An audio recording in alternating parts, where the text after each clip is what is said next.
Hello, my name is Jeff Hauk, and I'd like to acknowledge my co-authors Dan Kang, Tyler Cuddiford, and Sarah Racola. The title of this talk is Characterizing Patients' Acceptable Symptom State at Short-Term Follow-Up of a Collaborative Primary Care PT-MD Service. So we all know that when you implement a primary care musculoskeletal service, that patients present with a wide range of problems, and many of the problems patients have multiple regions or joints affected, making it difficult to apply disease-specific questionnaires or patient-reported outcomes in this environment. So generic are preferred over disease-specific.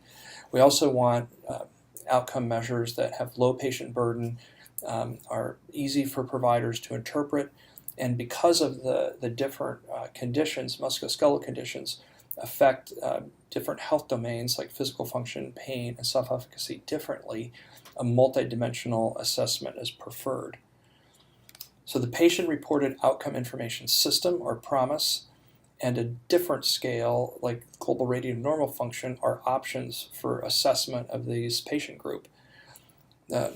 We know currently that PROMIS measures, when we pit them against disease-specific measures, that they perform equally as well in terms of psychometric properties and in terms of spine problems, foot and ankle problems, and shoulder problems. We also know that by using computer adaptive technology, the Patient-Reported Outcome Information System scales, or the PROMIS scales, take less than a minute to complete and are much shorter than the current disease-specific scales. And because they include many different items in the computer adaptive algorithms, that they have fewer floor and ceiling effects. So by incorporating the PROMIS scales, it gives us a chance to capture specific health domains and achieve this kind of idea of a multidimensional assessment.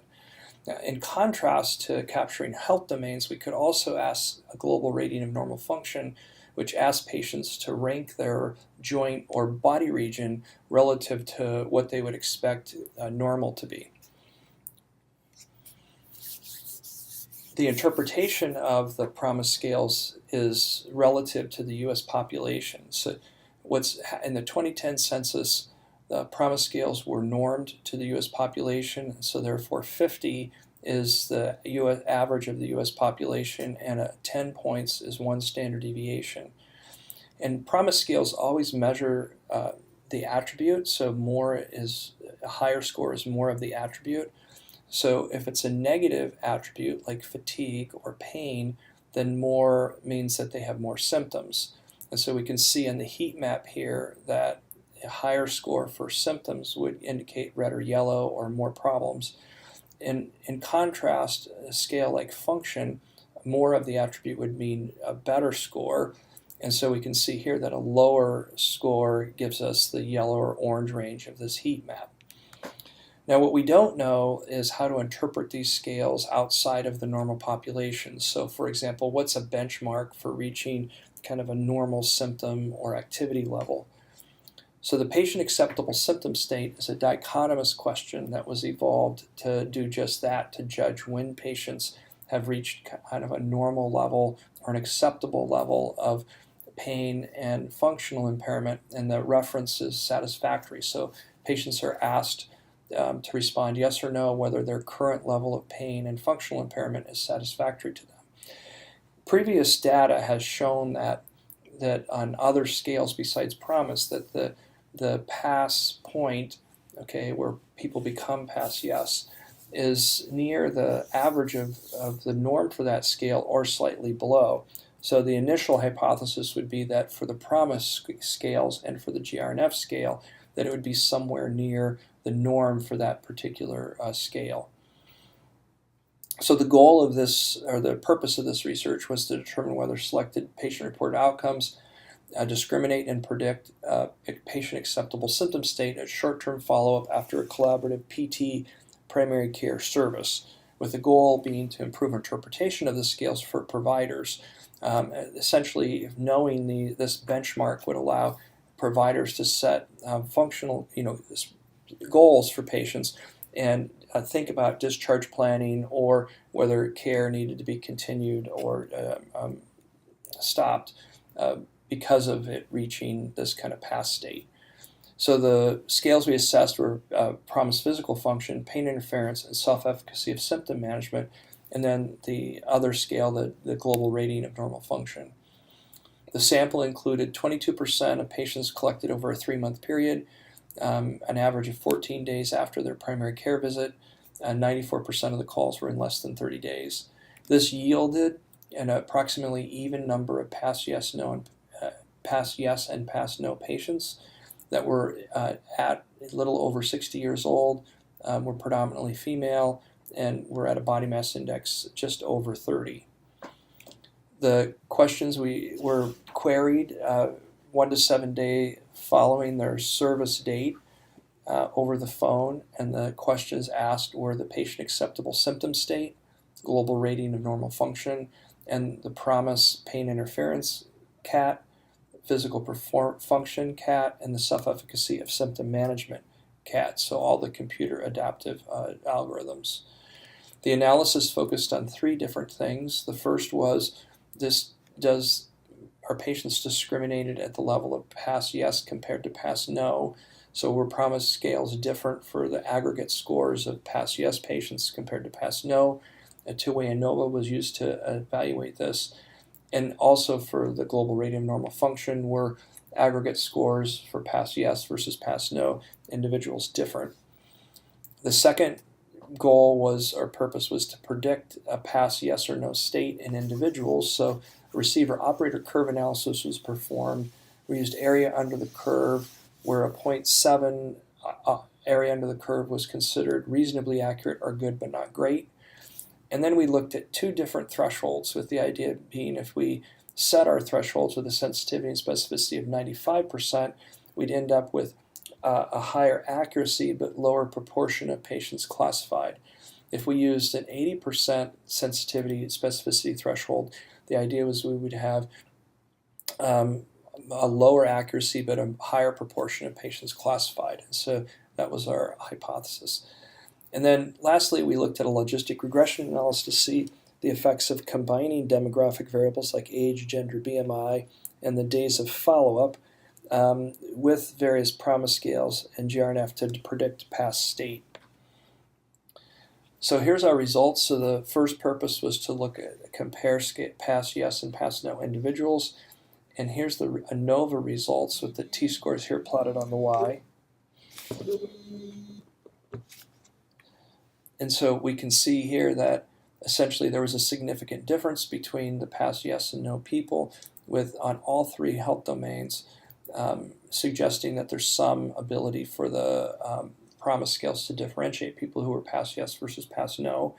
And the global rating of normal function was average of a 7 for PASS yes and 5 for PASS no, meaning the global rating also differentiated PASS yes from PASS no individuals at the aggregate or average level. In terms of predicting individual patients, here's where we did our ROC analysis. And so here we have the PROMIS scales, and this is the sensitivities plotted on the y and 1 minus specificity on the x. We can see that the area under the curve is good but not great, that moderate level above 0.7. And here's the 3 scales. And so when we looked at this 95% sensitivity cutoff threshold and the 95% specificity threshold, we were able to kind of characterize, what those thresholds would be. And so for PASS yes, for a person to be PASS yes, the physical function, self-efficacy, and pain interference were all very close to the U.S. average on those scales. For PASS no threshold, the level of disability in terms of physical function, self-efficacy, and pain interference were all fairly significant, approximating nearly 2 standard deviations, 1 to 2 standard deviations in each case. However, the number of people classified at this higher level of accuracy for sensitivity and specificity was only 26 to 40.4%. However, the accuracy achieved was still kind of moderate with 75 to 80%. accuracy. So when we change the thresholds to using 80 and 80% sensitivity and specificity level, the picture changed slightly, where the PASS-US patients now were determined by scores slightly lower than the average for the US population for physical function and self-efficacy, and slightly higher pain levels for pain interference. And similarly, for the PASS-No categorization, the severity of those scales was slightly less.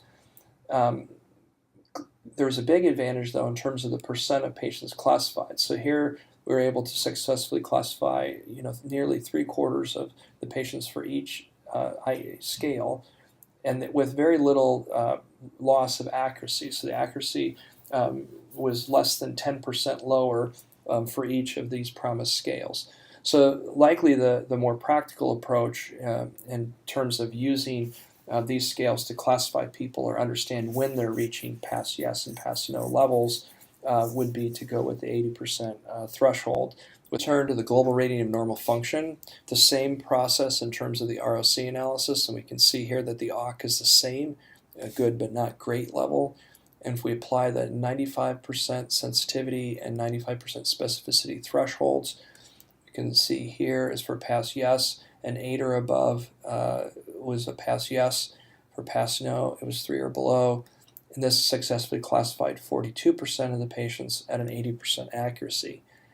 If we change the thresholds to 80% sensitivity and 80% specificity, what we can see is that the PASS-Yes now is a 7 or above, and PASS-No is 4 or below.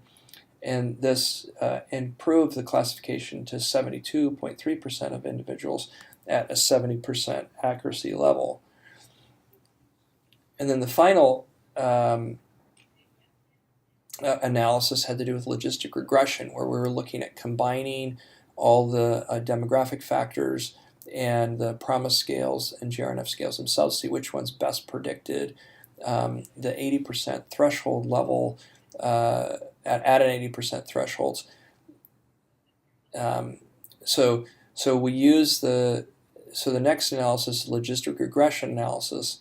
And what we did is we used the categorization at the 80% threshold level to see if combining the PROMIS scores and demographic variables achieved some level of accuracy for the PASS-Yes or PASS-No status.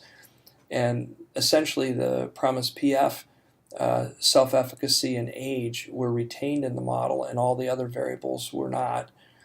And this gave us this kind of accuracy chart where all of the patients were classified at essentially a 73.4% accuracy level.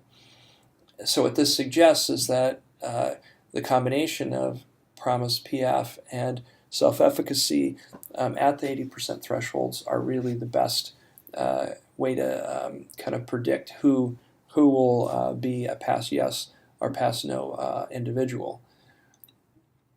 So in summary, this analysis agrees with previous studies that suggest that normative values on these PROMIS scales represent something close to a PASS-Yes state, or slightly below if we are able to accept just a minor decrease in accuracy. So there's two take-home messages. One is that, yes, the PROMIS scales in terms of physical function, self-efficacy, and pain all relate to the judgment, a patient's judgment of whether they're PASS-Yes or no. However, those scales alone at best only achieve a 70% accuracy when combined, and in particular the physical function and self-efficacy scales combined to make that prediction. And the reason that pain interference may have dropped out of the logistic regression model is because it's highly correlated to physical function. And so it's possible that those could be interplayed.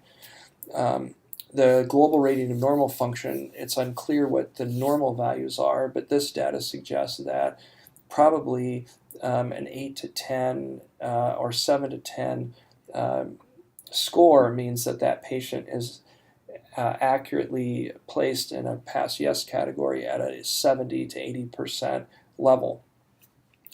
And patients who are 4 or less are at the same level of accuracy in determining their categorization. So this scale is also useful, even though it doesn't kind of capture exact health domains.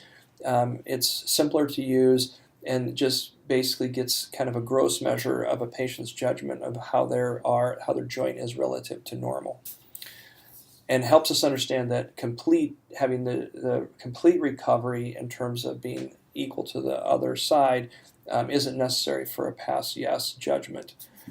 And then the final thing is that some of the idea of these confounding variables, such as length of follow-up or gender, also influencing pass status, wasn't really supported in this data, meaning that they could be ignored relative to pass status. So what's interesting is if other variables could also be combined with these to more accurately predict pass status. And it's probably true that some variables related to sports or patients' desires to achieve different levels of activity may influence this outcome as well. Thank you.